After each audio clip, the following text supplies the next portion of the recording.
Jason, all I can say is that I spent an hour of my day today looking for aesthetically pleasing emoji URLs. It's the summer of JPEGs.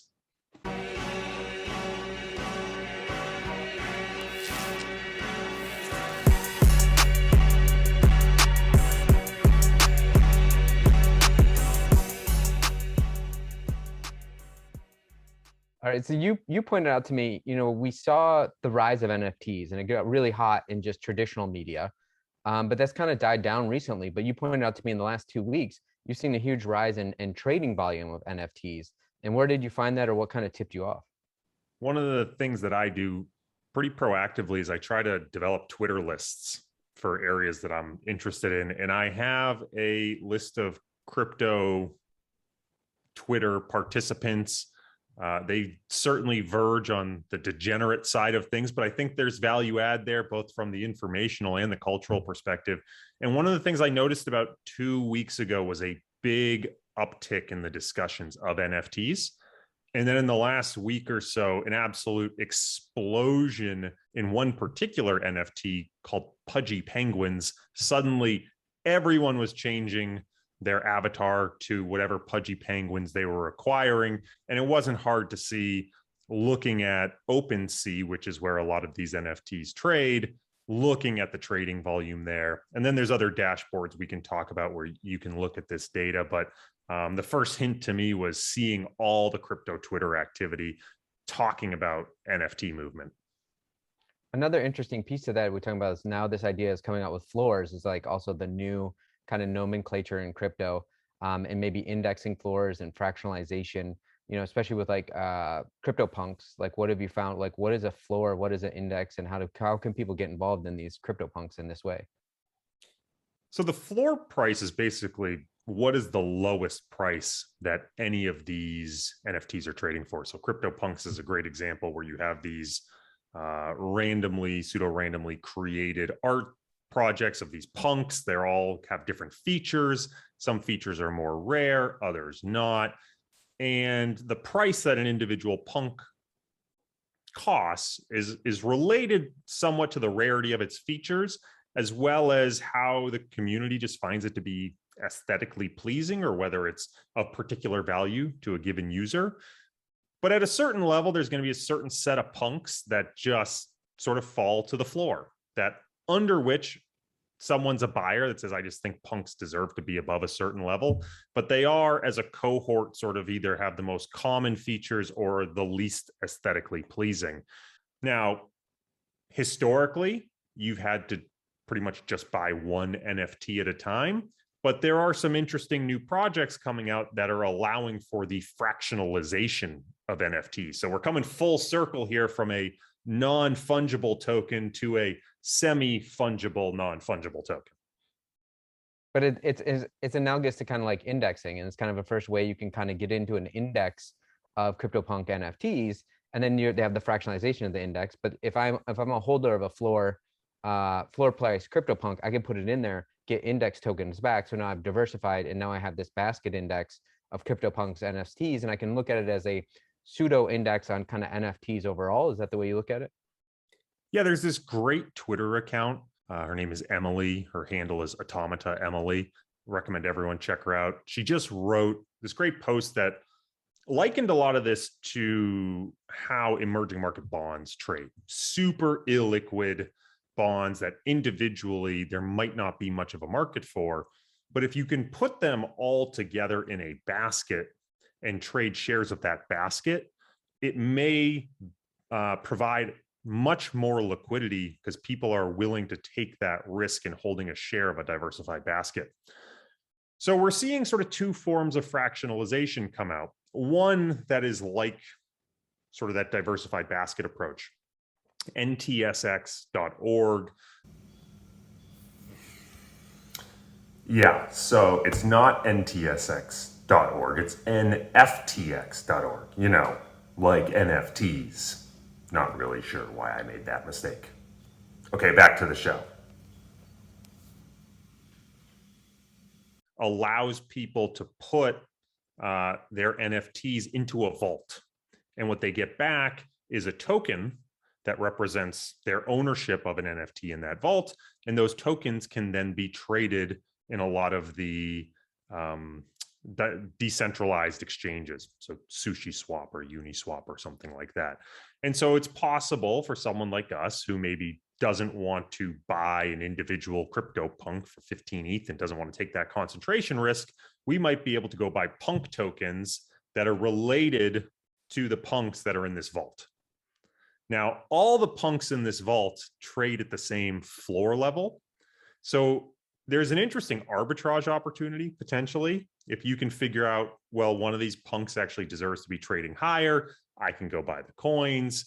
But that's also one of the things that keeps the floor price, right, moving and helps with price discovery. So it's a really interesting vehicle that as the fixed number of these punks disappear, you can't get your hands on them, or you're priced out of acquiring them, you might be able to buy some fractionalized shares of a diversified basket, still potentially profit as punks go up in value in aggregate, if they do, but do so in a way where you're buying a diversified basket exposure. The other approach, and this is done by, the website is fractional.art, actually allows you to create fractional ownership of individual NFTs. So not sort of a vault of CryptoPunks, but rather one particular CryptoPunk, I could create tokens that represent fractional ownership of that particular punk. And so that, I guess, just allows people to say, you know, if you're the owner of that and you want to sell parts of it off, that's, I guess, one way to do it. But I haven't seen a huge amount of adoption of that approach. Staying on this theme of CryptoPunks, you had pointed out to me earlier this week that something that's fascinating about how you would go about if you had millions of dollars and you want to spend millions of dollars buying CryptoPunks, but you don't want to key in the market or tip off the market that you're buying CryptoPunks so people could front run you. You also may be worried about gas fees on Ethereum as you're trying to buy these CryptoPunks if you're spending millions of dollars. So, you know, when a transaction goes through on Ethereum, you have what's called MEV, miners extractable value. And you know what happens is these miners can put into order which orders they want to pass through first, and it's not in chronological order. I'm trying not to use the word collude, but you could collaborate with miners and pay excess gas fees to front run other people to get a trade in quickly, to front run larger orders, or just to make sure you got your transaction done in a timely manner. So this is a lot of pieces to that MEV puzzle that people don't realize as far as when do orders actually get cleared.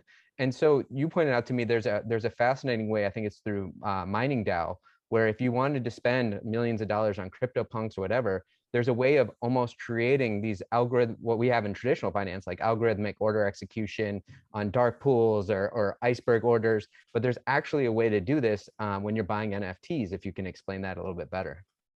Yeah, it's almost the exact opposite of something like a TWAP, right? Where you buy slowly and incrementally. When you're talking about NFTs, for me to decide I want to buy 100 CryptoPunks and I want to buy floor level CryptoPunks and it's going to cost me $7 million. Well, if I start trying to do that by hand and I go to OpenSea and I start scrolling around and trying to buy those CryptoPunks and do it one by one, the market's going to pick up on that.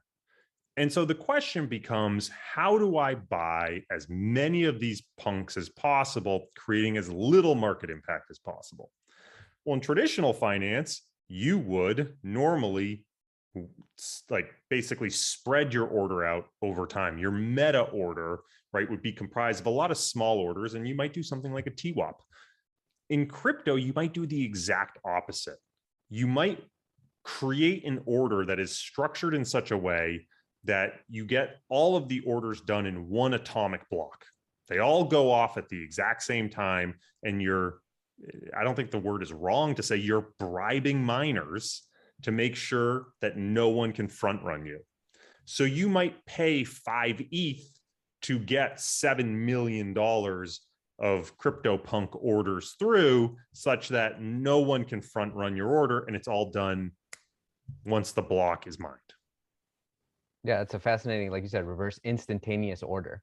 So let's say everybody's buying in and they decide they have some play money set aside that they're willing to lose it all, and they want to kind of get into this NFT game, but they want to be a little bit more sophisticated about it. how would you go about figuring out what's going to be the next hot NFT into the future? Well, I will tell you, first and foremost, I have absolutely zero expertise in this. So listening to me is certainly not the right way to do it. But there's people that have tried to do this in a data-driven way, right? You can say, look, I think I have some insight into the culture, and I believe that certain projects are going to be more successful, or certain projects are more aesthetically pleasing. But there are people who have tried to actually take a quantitative approach to this, where you could scrape discords and figure out what people are talking about. There's also a website called rarity.tools that allows you to see which projects are coming up and how you can maybe jump the line to figure out, okay, these are the projects I want to participate in, or these are not. There's also an interesting project service that I've been using lately called Nansen.ai that allows you to see, they have a specific NFT section that talks about which NFT projects are popular and when they were launched and how much volume they're doing. But the other thing you can do is you can actually try to figure out the wallet addresses of big crypto players and figure out what they're doing. So one of the downsides of an NFT, right, is that it's one and only, it's non-fungible. So if you know that there's a big crypto player who bought a particular NFT, well, if you go through, say, OpenSea to find the wallet address of who bought that NFT, well, you now know it's their wallet, and you can track that wallet for its activity. Unlike with Bitcoin or Ethereum that's fungible, and you can use a service like, I think it's called Tornado Cash, that you can sort of anonymize it and send it out to a bunch of different wallets, you know that that NFT can be tracked forever. And so you know that that person, it must be their wallet. And so you can keep track of certain people's wallets. Now, these are the big crypto players are very sophisticated. They might have used something like Tornado to put money in that account in the first place. It might not be their only account, but you can try to come up with a list of these and track them over time and see what they're doing. And normally the big ones are accumulating before they're talking about this stuff because they want to buy a bunch of the project before they promote and try to increase their value. You know, you hinted there at like front running culture, and you and I have talked about this a lot privately, is like, are NFTs a fad, or is this the future culture, and how will they change from here? And, you know, as we participate in everything, just to kind of learn more, because, you know, you don't want to get old and calcified, is, you know, part of that culture. It makes me think about many things, whether it's, you know, the boomers have collected classic cars, they've run up in value. Gen X had the Ferrari Testarossa. You know, maybe millennials, it's more Air Jordan, you know, number ones, or any of the subsequent numbers. You know, in the future, is it NFTs? And it's like, I bought this NFT earlier, I fractionally bought this NFT early, or I, you know, like you were saying, like, did somebody own somebody else's NFT? Like, what is a celebrity own this NFT, and I own a fraction of what Drake owns that NFT, you know? And it's, so are we ahead of the culture or not? Is it going to be art on walls in digital metaverse houses? Or is this going to be something that has an income or royalty stream in the future? Like, if this, I think Gary Vee said it great the other day, is imagine you could have bought a small tokenization or a fractional ownership of Nirvana before they came big. So no longer are you getting mad about the indie band taking off. You're now getting some of the royalty stream, and you get to brag about it. And so I wonder too, is like, it's almost like it's a humble brag or a subtle flex to be like, I own this NFT, and you don't have to say how much it costs. People can reverse engineer how much it costs, right? Whereas if you say I own 20 Bitcoin, you're just kind of being a douche. So it's like, it's interesting. A way of subtle flexing is owning fractional or full NFTs is a way to like kind of show what your cultural or artistic or aesthetic representations are, but in a way to do it in a subtle way. And maybe that's the future. I'm curious of what you think about what are other ways of, you know, does this represent culture, or is this a fad? You know, I think you're asking the right question, and it touches on these idea of cultural assets and passion assets that objectively make absolutely no sense. When you and I have talked about, we're both watch aficionados, why does Rolex always trade at a premium to Tudor or Breitling, or, you know, name your Seiko? Should it really, at this point, are the mechanical qualities of a Rolex that much better? No, but the brand has value, right? And that's not uncommon. All sorts of brands have value. Nike has value. Air Jordans are, to your point, a collector's item that have value because of the brand associated with them and sort of the art-like aspect with which they're treated. A lot of people would say, but there's a big difference between the physical world and the digital world. You're right. You can wear Air Jordans, you can wear a Rolex, you can drive your collectible car. And yet a lot of people don't. They keep their Air Jordans all tucked nice and safe away. They keep their collectible car and never drive it. They just look at it. I don't really know how that's all that different than a digital collectible where you can prove on the blockchain you own it. And I know a lot of people might have said these really only gain traction if there's a true sort of metaverse in the future, 10 or 20 years, where you're showing your digital art gallery and maybe you can charge people to enter and see it. I don't know if I buy that. I think, at least growing up for me, I can look towards video games as an example, where there are cultural status items in video games that people will spend hundreds and hundreds and hundreds of hours trying to acquire that do nothing for their character. They just change the aesthetic of their avatar. So the example I actually used on Twitter this week was a game I used to play called RuneScape, where you could acquire these things called party hats. And really interesting side note, RuneScape was actually a game that a bunch of people in Venezuela used to try to avoid inflation in the mid 2000s. Fascinating case study here. Neither here nor there. Point being, a lot of these weird digital items that truly have no in-game value, they don't make your character stronger. They simply put a party hat on your character, have outpaced in-game inflation and become true status items. And I wonder if similar things are happening with certain NFT projects, right? The Bored Ape Yacht Club, the CryptoPunks, maybe Pudgy Penguins.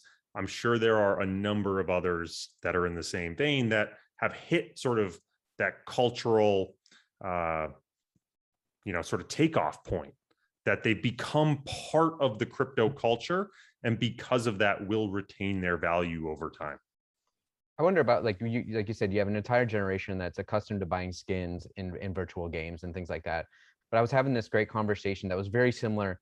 Shout out to our mutual friends, Chris and Alexander, the other day about the idea of fashionability, right? And that's kind of the general thing we're talking about, is like traditional finance has a real problem with fashion, right? Like a lot of them are probably going nuts right now that Bernard Arnault, the founder of LVMH, is the richest man in the world, because they can't understand why anybody would pay $20,000 for a handbag. But this is life, right? We have social proof, we have signaling and all of these things. And so part of that, I wonder if it's that same cohort from traditional finance that cannot understand why you buy an NFT or a skin in a game, because they just simply can't understand why we have fashionability. You know, why do we buy these things that are social signaling or are status symbols to the other people in our community? And maybe that's why they have a really hard time catching on to maybe this NFT craze. You know what I really need to look up is how much my digital horse is now worth. Now make sure you like, subscribe, and hit that notification bell so you never miss one of these amazing episodes.